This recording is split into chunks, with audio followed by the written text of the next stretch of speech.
Assalamualaikum warahmatullahi wabarakatuh. Perkenalkan, nama saya Kurnia Marika Gadis Kirana. Saya dari kelas 12 MIPA 7, nomor absen 20. Di sini saya akan melakukan ujian praktik kimia, yaitu mengamati perubahan warna yang terjadi pada apel. Alat dan bahan yang diperlukan yaitu pisau, gelas, apel, jeruk nipis, dan air. Langkah pertama yang harus kita lakukan yaitu menyiapkan 3 buah wadah yang berisi larutan jeruk nipis, air, dan wadah kosong yang hanya berisi udara.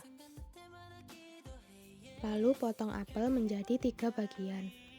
Setelah itu masukkan apel ke dalam 3 buah wadah tadi. Yang pertama yang berisi air jeruk nipis, yang kedua berisi air, yang ketiga berisi udara kosong. Setelah apel masuk ke dalam 3 buah wadah ini, lalu tunggu selama 30 menit dan amati perubahan yang terjadi pada apel setiap 10 menit sekali. Di menit ke-20 mulai tampak perubahan pada apel. Setelah 20 menit, warna apel yang berada di udara terbuka menjadi sangat coklat.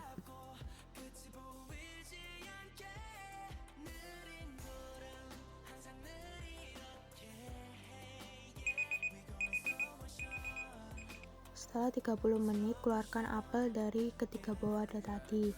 Apel yang berada di wadah yang berisi air jeruk warnanya tetap putih. Sedangkan apel yang berada di air warnanya menjadi coklat tetapi proses pencoklatannya lambat. Dan apel yang berada di wadah kosong warnanya menjadi coklat dan proses pencoklatannya sangat cepat.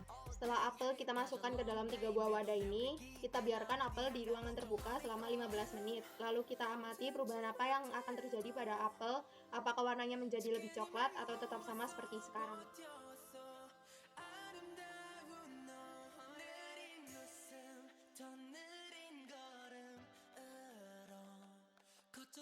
Setelah 15 menit dibiarkan di udara terbuka, ternyata terjadi perubahan pada warna apel yang kita taruh pada wadah kosong dan yang kita rendam pada air biasa. Warnanya menjadi lebih coklat daripada sebelumnya. Tetapi, untuk apel yang kita rendam pada larutan air jeruk nipis, warna apel tetap sama seperti saat kita baru saja memotongnya.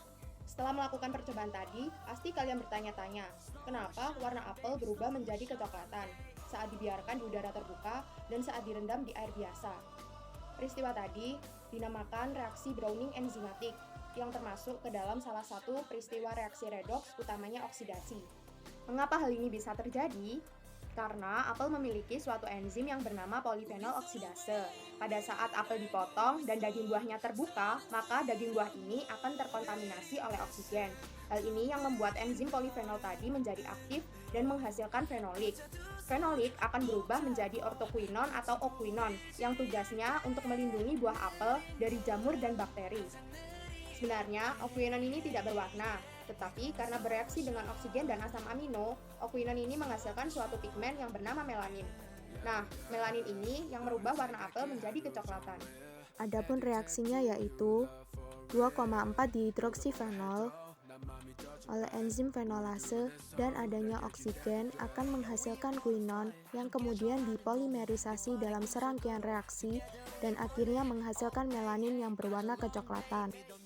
Lalu, mengapa buah apel yang dimasukkan ke dalam wadah yang berisi air jeruk nipis tidak mengalami perubahan warna? Hal itu dikarenakan jeruk nipis atau asam sitrat memiliki kandungan vitamin C yang dapat menghambat kerja enzim saat akan bereaksi dengan oksigen. Atau dengan kata lain, kerja enzim dirusak oleh vitamin C. Maka dari itu, vitamin C disebut juga sebagai antioksidan. Kesimpulan dari percobaan yang kita lakukan pada hari ini adalah saat terjadi browning enzimatik, sel apel akan mengalami kerusakan sebagai perlindungan terhadap jamur dan bakteri.